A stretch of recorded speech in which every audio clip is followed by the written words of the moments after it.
Hello everybody, welcome to another great episode of Hillbilly Select Reviews. Today we are doing a beer review.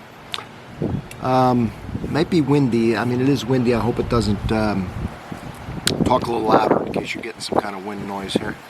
But today we're going to be doing Rolling Rock.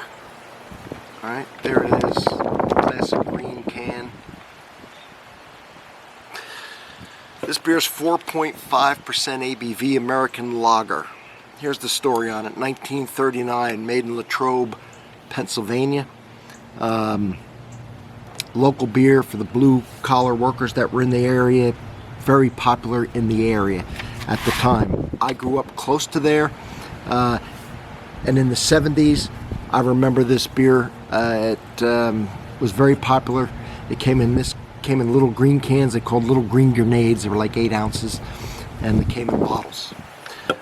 But then in 1987, right, and I'd been drinking this beer since the late 70s. So in 87, Labatt's from Canada, Labatt's bought it. Promised to keep it the same. Don't know if they've changed it too much at that time. But then in 2006, Budweiser bought it.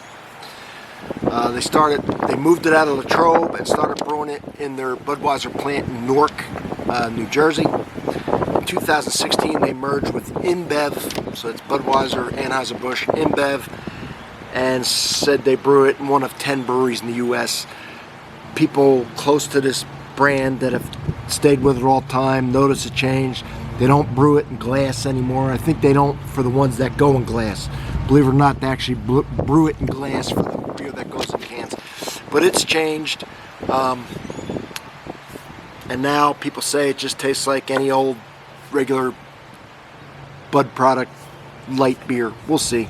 IBU is 9, so it's got a low ABV and a very low bitterness scale. So it's going to be a crushable beer. I hate to see it going downhill because it was kind of a part of my growing up, being I'm from that area. And I remember it even when the original was the original company before Labatt's bought it.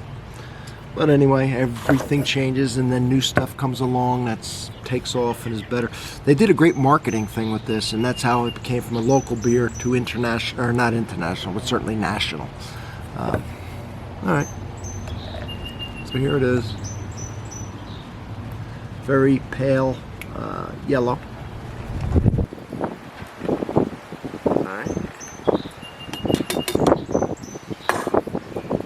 Oh, I hope that wind isn't making a mess out of this. So anyway, pale, very pale yellow. Alright.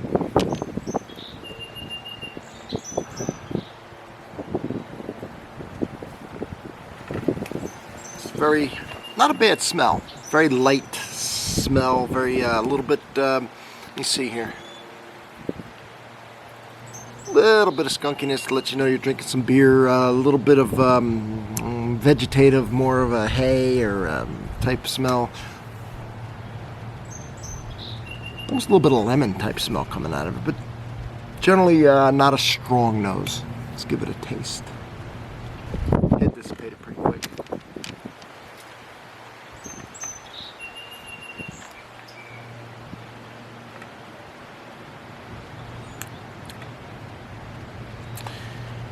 It's sweet. It's easy to drink.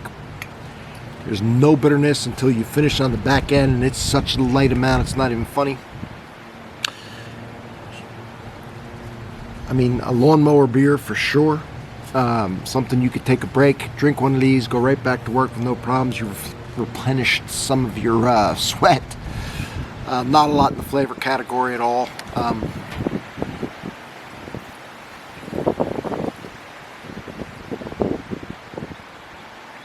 It's light. Just a light, just a light breadiness, a light maltiness, but so light. It's a step above water. This would be good to go against Coors Light. Funny thing is, this isn't a light beer, but it tastes so light. I don't understand it, but okay. So here's the deal on it. It's iconic for a lot of people. Probably a little bit older that drank it when it was maybe a little better. I don't know about the marketing now and whether or not the young crowd's into it like they were, which leads to the older crowd now, and I think they've lost the young crowd. I'm not sure. I think they lost a lot of the older crowd. But if you like a beer that's easy to drink, very light tasting, frankly refreshing, I let it warm up a little, try and get some of the flavor out of it. You drink this cold.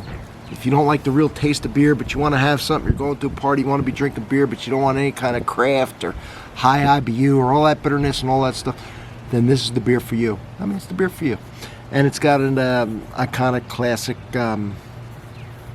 history and past to it. Like I said, started in 1939. All right, everybody, thank you for being here. And subscribe, hit that button for me.